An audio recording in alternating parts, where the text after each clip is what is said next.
Good afternoon, New York, and the rest of our listeners around the globe. My name is June Stoyer, and I'm the host of the Clean Energy View radio show. Our podcasts are available on iTunes, Zune, and you can also visit our website at www.cleanenergyview.com. If you have any questions for our guests, there are many ways you can contact the show. You can post a question on our wall on Facebook, Skype us, or contact me directly at June Stoyer on Twitter. If you'd like to be on the show or would like to find out about sponsorship opportunities, please contact us at info@cleanenergyview.com. Today, my guest is Albert Bates, and we're going to be talking about his book, The Biochar Solution.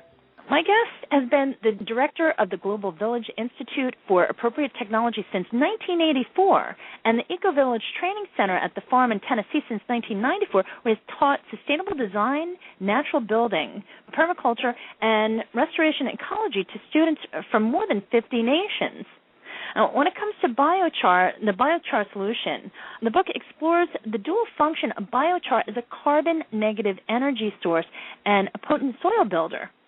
Created by burning biomass in the absence of oxygen, this material has the unique ability to hold carbon back from the atmosphere while simultaneously enhancing soil fertility.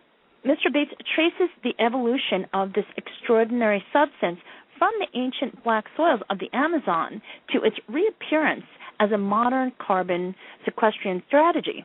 On today's show, we're going to be talking about some of the things that Mr. Bates has written about, but also another area of interest for me personally deals with soil, the quality of soil, and why soil especially is critical to not only agriculture but to our very survival. So I would like to welcome to the show Mr. Albert Bates. Good afternoon, sir. Thank you very much, June. Glad to be here. You have such an amazing background, and you've worked with so many wonderful people. Can you tell our audience about yourself and how you came to write this book? Well, I'll take it back a few years. I used to be an environmental attorney, and I fought against nuclear power plants and chemical companies and different organizations and corporations that were destroying the environment near where I live here in Tennessee. And one of those cases was against an agricultural chemical producer, and they were injecting the waste byproducts of their manufacture of herbicides and pesticides into the aquifer, which ran under my farm. And so naturally I had a personal stake in that, and I organized a local group, and we went after this company and sued them on the Safe Drinking Water Act for polluting the aquifer. And their response was, well, you know, we're pushing this fluid down about a mile into the ground, and really Tennessee has lots of surface water. We got lots of rain every year. We got lots of rivers. We don't really need that water that's a mile down. And so we can go ahead and pollute that. And I said, well, you know, that's actually not what the law says. The law says you're not allowed to pollute the freshwater sources of drinking water. And anyway, I said there's two major factors that are going to be involved here in the future, and one is population growth. The area is going to grow, and so we're going to need more water. And the second one is climate change. And so now this was 1980, and there I was in court trying to argue that climate change was going to change how we grew food and survived here in this part of the world. It took me, you know, several years of litigation to go through with that, with experts and studies and different kinds of things that we brought in to try to persuade the court about climate change. But in the process, what happened was I scared myself, and I realized, you know, this is a much bigger problem than I had imagined, you know, and it's not just about climate change. It's also about our dependence on non-organic fertilizers and herbicides and things like that, the chemical agriculture. And all of these are situations that are going to have to change. And so I actually retired from law and became an environmental educator. And for a number of years, I continued to study and write books on this subject. I wrote a book called Climate in Crisis in 1990, and I dealt with this issue, and I began to look for solutions. And it wasn't until fairly recently, I'm talking after the year 2000, that I started discovering that there's actually a better way to do our agriculture that has been going on for a long time, and we just haven't known about it very much. This better way would reverse the process of climate change. It would put us back on a course towards stability with the atmosphere and the carbon content of the atmosphere and the heating and extreme weather events and everything else. But that involves a shift to putting more carbon into the soil than we take out. And there's a variety of ways we can do that. I started teaching courses in permaculture, and we developed a workshop in carbon farming, where we brought in Joel Saladin from Polyface Farm in Virginia, and we brought in Elaine Ingham from the Rodale Institute in Pennsylvania, and a whole lot of other people to talk about the different methods of getting carbon into the soil. How can you reverse the process of soil depletion while not using artificial fertilizers, essentially turning oil into food? And how can you do that in a way that's cost-effective for a farmer and also good for the long life of the plants and the soils? So in that process, I visited Brazil and went off into the Amazon and traveled around with some archaeologists and some anthropologists studying the ancient farming methods that had been used nearly 8,000 years ago in that region, and how over the course of centuries they had continuously built up deep soil deposits. They're called the black earths of the Amazon. Deep soil deposits in an area that had not gotten any glaciers, had not gotten the usual ways that soil becomes fertile, and yet they had a large population, several large population centers thousands of years ago, and they didn't deplete their soils. They built their soils. Well, how did they do that? It was a style of agriculture that the world has forgotten. But if you look at it, it essentially involved having a biomass source that you burned. And you didn't burn it in the presence of oxygen. You burned it without oxygen, a process called pyrolysis. And in doing that, you created a porous structure that then, when you put it into the soil, it formed something like a coral reef in the ocean.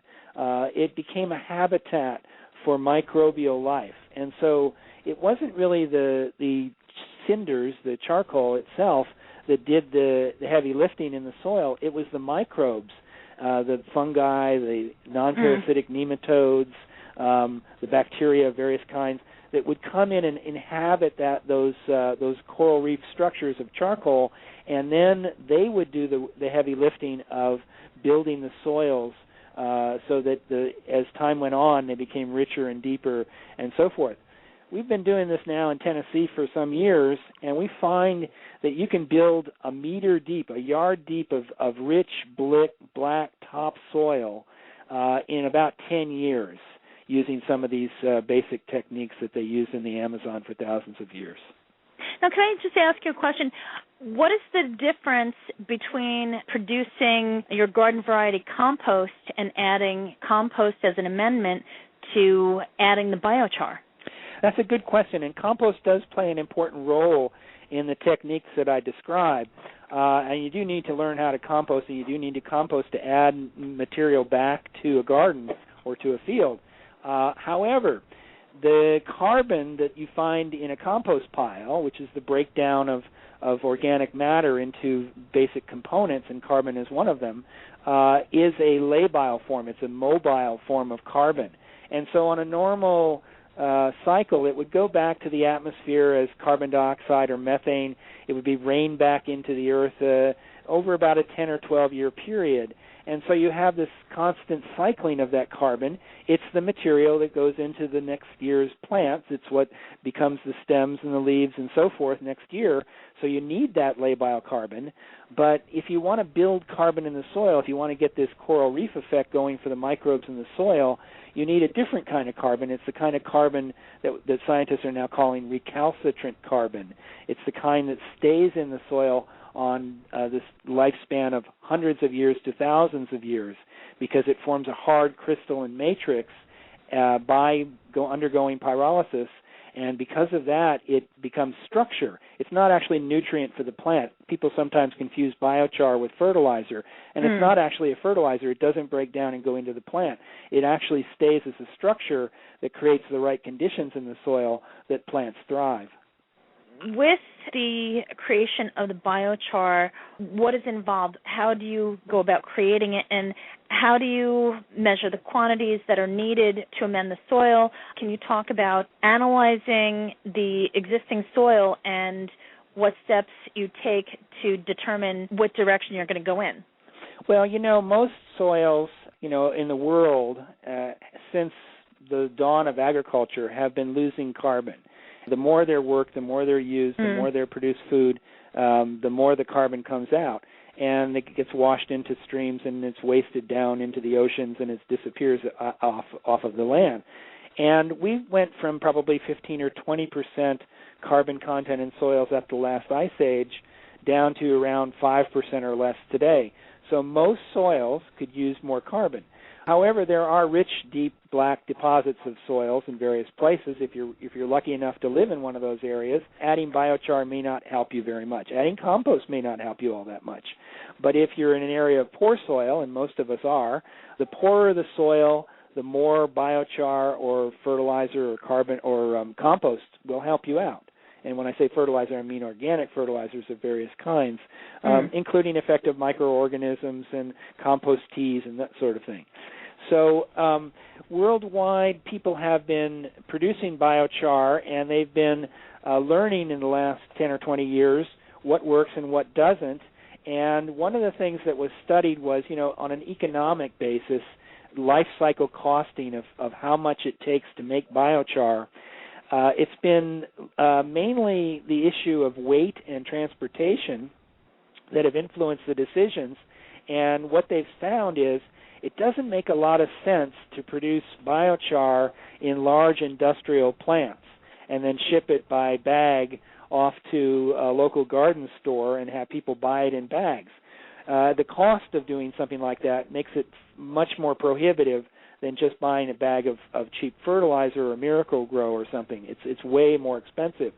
But if people make it themselves, or it's produced regionally very close to the source, close to where whatever is grown or produced that becomes the biochar, and close to wherever it's going to be used, then it becomes very cost-effective, and you can add it to the soil, and you can get an immediate result.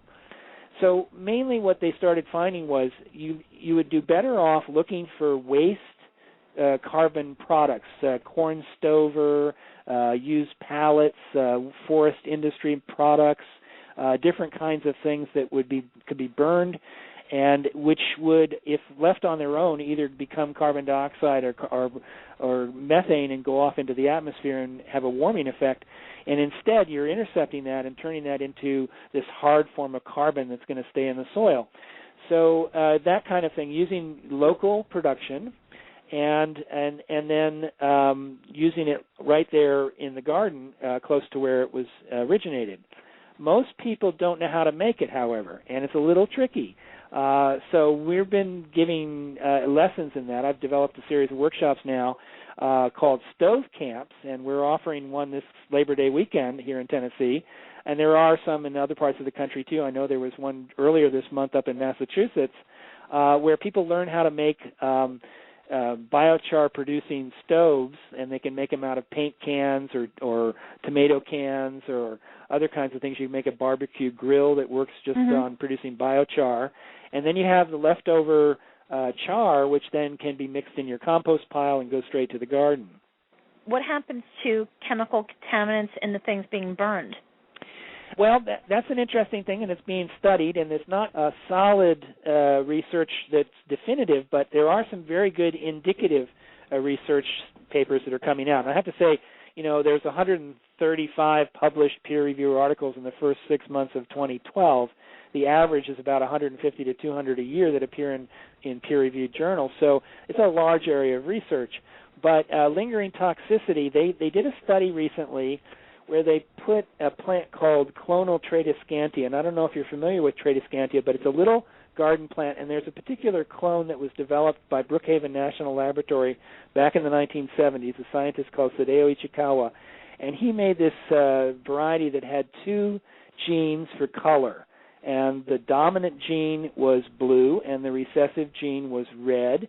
And so if you got a Tradescantia flower, a little blue flower, starting to turn pink on you or purple, you knew that it was actually damaged and the recessive gene was coming forward and the dominant gene was knocked out. So from that, you can do tests and you can find anything that can cause genetic mutation in that plant. lead, mercury, anything in the soil, radioactivity. He used it around nuclear power plants. Great indicator. It's a great genetic indicator of carcinogens, of mutagens, anything that could cause birth defects. You would find it immediately in the color. It's like a litmus plant. And you can have it in your garden.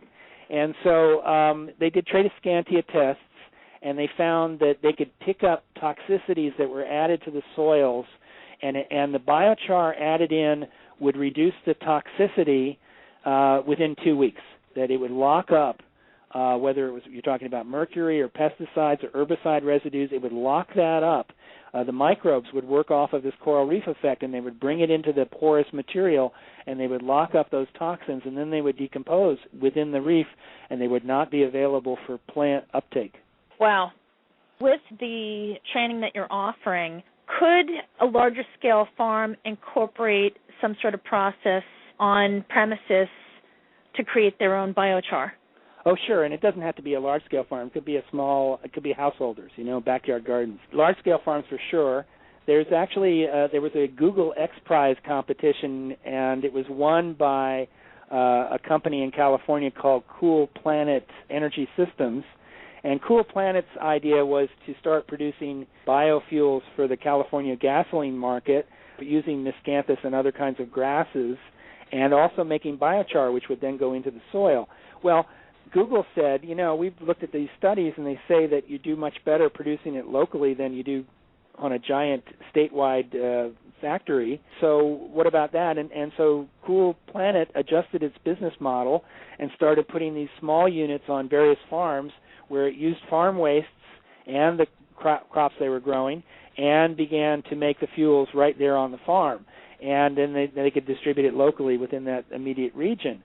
There's over 49 regional biochar groups now that are doing these kinds of workshops. And so having the ability to make a stove or to make a retort, you can do it out of a 55-gallon drum or a 35-gallon drum. You can build one out of concrete block.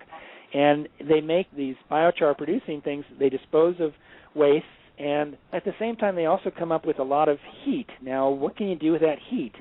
Well, there was a fella in Denmark, a guy who runs a CSA, a subscriber farm, largest subscription farm in all of Europe. He's got, I think, something like 25,000 subscribers now. He's huge.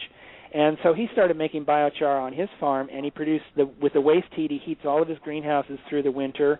He makes electricity using the Stirling engine from the heat, and he makes the electricity that runs his farm and all the pumps and fans and everything else. And he makes the biochar, which he's able to use on all of his gardens and his fields, and also sell some. So he's found a way of doing it right there locally that he taps into that waste heat, and nothing's really wasted. Another question that I have for you is in regards to conventional farms that are using the GMO technology alongside with neonicotinoids, the systemic pesticides. Can biochar help to restore the soil? Because the neonicotinoids, especially something like clothianidin, have a half-life of 19 years. And a very big concern that we've had is, okay, well, if the stuff is remaining in the soil for that long and it's mobile in groundwater, the whole 9 yards, what can we do to repair that soil, if anything? Right. I think this is where that test that I talked about with the Tradescantia comes in. You can remove toxicity in a fairly short amount of time. You're not actually removing it. I mean, those heavy chemicals are going to remain there for a while, the persistent ones. They're going to break down over time, but sometimes it'll take quite a while. But what the smart little wee beasties in the subsoil do, those garden aids of the active soil food web, is they lock up the offenders and keep it away from being taken up into the plant. And so I think by adding in charcoal, you end up getting this beneficial effect of reducing the toxicity. And you find that for a broad spectrum of different kinds of things that could be poisons. It's a way of cleaning up brownfields. It's been studied quite a bit now. Paul Stamets has a product called Mycochar, where he's actually inoculated the biochar with a particular fungus or a set of funguses, and he's got those out in the field to clean up toxic waste. So I think it's possible that this will come into its own in the next few years. You'll start to see products like this. But like I say, just adding the char yourself, and you can take it from your own fireplace, you can take it from a barbecue pit, adding that into the soil yourself. You probably want to add it to compost first. That's an important fact. You need the compost to provide the nutrients and the soil food web inoculant before it gets to the soil. But once you've got that in there, then it starts to do the work for you, and the soil community grows, and that's what really improves the garden. If you think about it, charcoal is used for medicinal purposes for both animals and humans as a remedy for ingesting something that's toxic. That's right. If you've got an emergency, you call the Poison Control Center, and the first thing they tell you is to take some charcoal. And it's just interesting when you think about it from that perspective. Of course, it's going to make sense that this, on a larger scale, is a really smart solution that nature has already been using, as you pointed out, to amend the soil. One thing that I'd like you to elaborate on is the point that it can filter and purify drinking water, because this is a very big issue, especially in areas where the water, whether it's an aquifer or the groundwater has been contaminated due to industrial issues, commercial agriculture, what have you. So can you just talk about that? Well, they've been using activated charcoal to filter water for centuries, and it's used by all the major beverage producers in the United States and elsewhere. Activated charcoal is a filter. In fact, if you go out and get a 750-liter bottle of Jack Daniels, it will have been passed through a cold charcoal filter as part of the distillation process. But biochar also does this neat thing of increasing the plant available water by 1 to 4%. So if you have a small amount of powdered charcoal in the soil, that has the water retention capability. The interesting thing is if you look at it under a microscope, the char has these pores that came from the original cell structure of the plant that have now crystallized, and so the surface area of a piece of charcoal is huge. I mean, if you look at a gram, which is about the size of a pencil eraser, it has a surface area of a house, about 1,000 square meters to 2,000 square meters. It's huge. And so having that additional space, those pores, you can store the available water from times when it rains, times when it's wet, and then release it slowly by time release at times when it's dry. They studied green roofs, living roofs, and they found that they had 25% improved water holding capacity if you add biochar. They also had 61% higher organic matter, and they also had a lower bulk density, about 28% lower density, which meant that it's lighter. So it's up on your roof, it's lighter, but it's also more airy.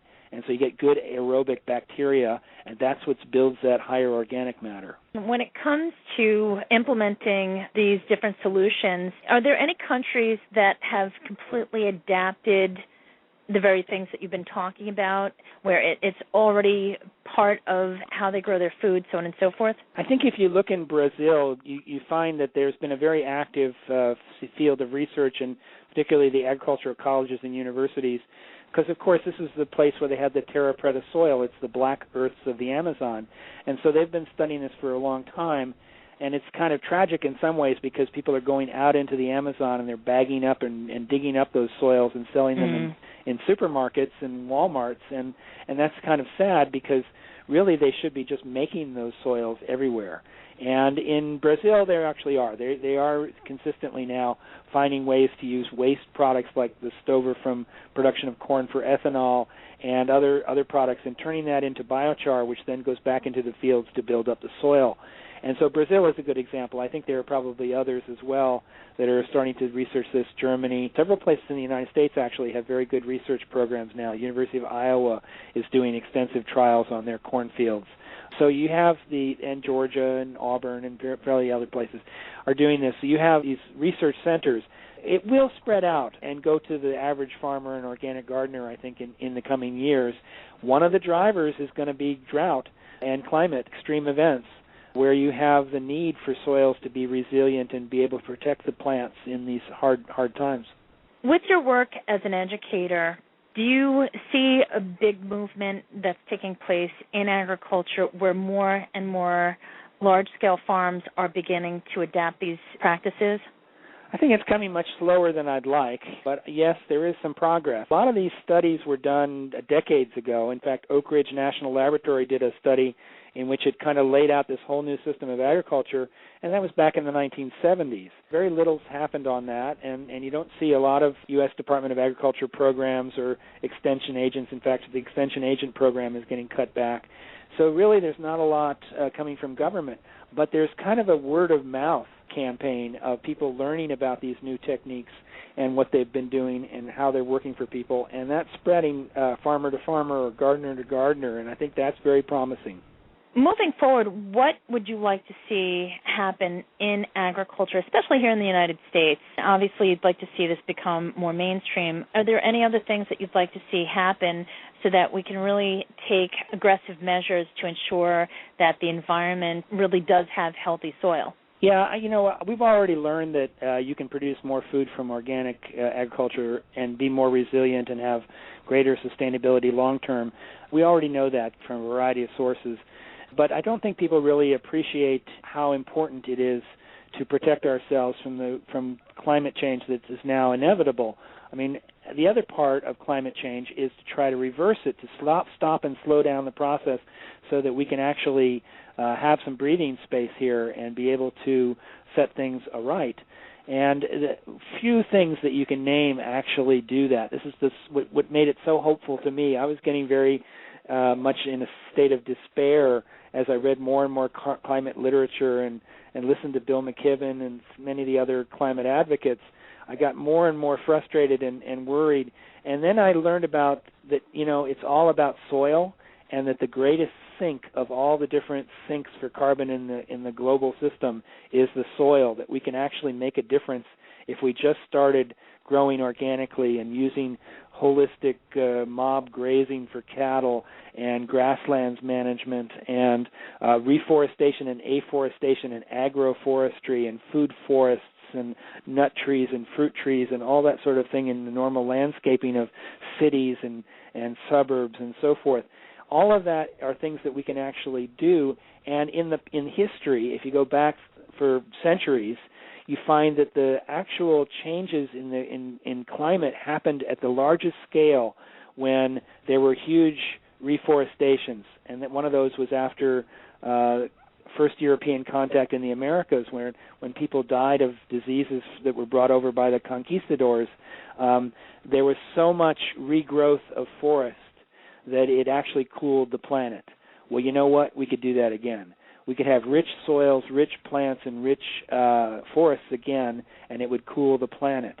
And not only that, but the food that we get out of rich soil is so much more nutritious. It has so much more nutrient quality that we would probably do a lot to end the obesity epidemic, because you don't have to eat as much when your food is better. And that's another lesson of organics, that the richer the food, the less we crave, the less we have to have more, because normal food that you get in the supermarket today is so deprived of nutrient value that you're eating bulk and you're bulking up yourself. Thank you. I completely agree. Mr. Bates, can you talk about some of the things that you're doing with the Global Village Institute for Appropriate Technology, and also any of the upcoming activities at the Eco Village Training Center at the farm? Well, here at the farm, we started a training center back in 1994. We've been working here since the early 70s, but we decided we needed the ability to teach people how to use these new techniques and how to do appropriate technologies of all kinds. I mean, wind and solar, midwifery programs, how to make herbal decoctions, how to identify wild plants, how to do natural building with cob and straw bale and bamboo and so forth. So we started this training program here, and it's been going great for about 15 years now. And we've actually had to build some additional spaces to create auditoriums and housing for visitors and so forth, which is what I'm in the process of doing right now. And one thing we could really use would be donations. If anybody wants to help us, we are a tax-exempt charity, and you can look us up on GuideStar or Network for Good or PayPal, and Global Village Institute is our name, and we're happy to accept donations from anyone to help with our work. What we want to be able to do is to bring people here to the farm in Tennessee, and quite a lot of them come on scholarships. We've had people here from 60 countries so far, and this year I'll be teaching courses in Estonia, Cuba, Ireland, South America, Colombia, and Europe and various other parts of the world. And I think that it's important that we are able to reach out and get this massive movement to bring the climate back under control and to get good food into people, to as large a number of people as possible. Thank you. And also, can you tell our audience about some of your other books, and can you also give us your website so that they can connect with you directly and also buy some of your books? Oh, sure. My personal website is called The Great Change, thegreatchange.com. But you can also look it up on the Biochar Solution, biocharsolution.com, or thefarm.org, which is our community website here. And at thefarm.org, you'll find the Eco-Village Training Center. You'll find the Global Village Institute for Appropriate Technology. You'll find all of the midwifery programs and other kinds of workshops that we offer. So please, by all means, visit our website. And the books are for sale on the website, and they're on a sale from Amazon. My other books would include the Post-Petroleum Survival Guide and Cookbook. And just a quick plug for that, I have to say that we want people to begin to prepare themselves for financial turmoil and for a shift in energy systems and housing systems and lots of other things in the coming years. And to better do that, you need to have good, supportive community, and the best way to do that is to cook for people. And so this is a cookbook. It gives you recipes from all over the world to help people come together, the Post-Petroleum Survival Guide and Cookbook. And then the other ones are Climate in Crisis, that's now about 20 years old, and the Biochar Solution, which is just 2 years old. And also I have books earlier on Shutdown, Nuclear Power on Trial, and a few others if you want to look me up on Amazon. Mr. Vates, we are out of time. Thank you so much for taking time out of your very busy schedule to come on the show today and to talk about a really great and smart solution to a very big problem that people have been battling. And a lot of companies have been trying to provide solutions that are not necessarily good solutions, especially when it comes to good, healthy soil. Thank you, too, June. It's been swell. And, folks, thank you so much for tuning in to today's show. This has been June Stoyer with the Clean Energy View radio show. Have a great afternoon.